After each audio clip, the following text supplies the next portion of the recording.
So Greg, congrats on Sight, a really lovely movie. And I imagine it has to be special when you're not just working off a really good script, but it's based on an incredible true story as well, and you get to really share that remarkable story with a wider audience. Yeah, I think so. I mean, it's funny how timing plays a role in everything too. And I was trapped indoors with the rest of the planet, as it turns out, during COVID, and had been, kind of, locked out like we all were. And I feel like everybody was doing a little, internal searching at that point in anybody's life, after that, year and a plus where you were just trying to make things work, for yourself and for your family. And I came across the script was sent to me, and I didn't really know, Dr. Wang's history, and um, it just put things in perspective very, very quickly for me. All of my complaining about, various moans and groans about COVID were suddenly out the window, and I was reading this incredibly powerful story about true adversity. I mean, I don't think many people in this country can imagine the kind of poverty that, this he went through as a young man, and the difficulties that he was up against, and to find his way over to this country with a couple of bucks in his pocket, and ultimately, I guess, succeeding professionally, but also succeeding in such a personal way, was just really inspiring at that moment. So yeah, it landed at the right time. And you're wonderful in this film. And I was just curious, you're playing a doctor. What's the process of being in a lab with all that equipment and looking like you know what you're doing? Because I would look completely lost with all the medical equipment. What's that process like? Well, it's acting, and I think the first two Zooms this morning that I was supposed to do can attest to that, because I wasn't able to actually log on to my Zoom for about a half hour today. That's how, what a Luddite I am, completely incapable of dealing with anything that requires great brain power. So to play a surgeon was, and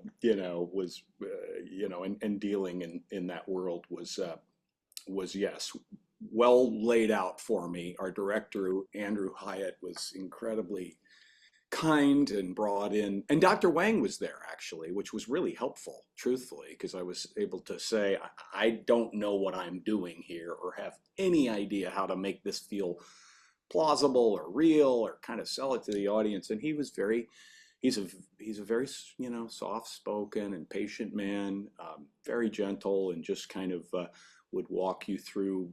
He's a great teacher actually. Would kind of walk you through, what would be happening in that moment, and it was really useful. That's really cool that he was on set.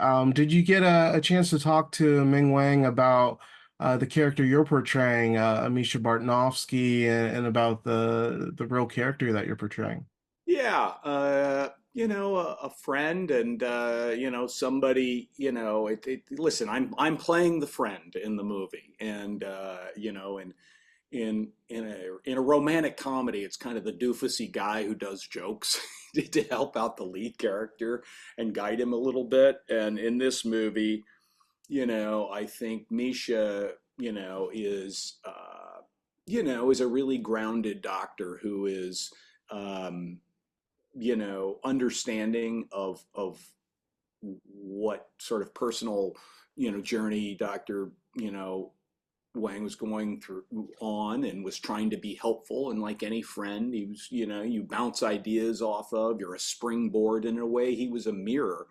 And I think it was, my job was just to help, from the cheap seats, sort of guide that lead story on a journey that's so, I mean, part of it obviously is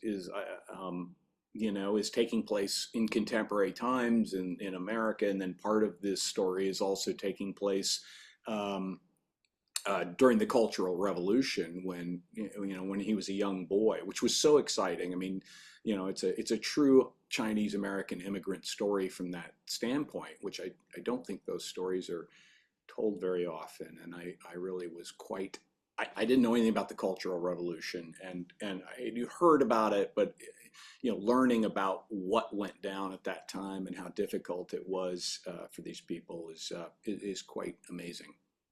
Yeah, it's a really incredible story to watch play out. And Terry Chen, who plays Ming Wang in the film, he gives a great performance as well. What kind of stood out about him as a scene partner? You two worked off to get each other very well. He's very smart, and I would say Terry is a lovely guy to work with. I found him to be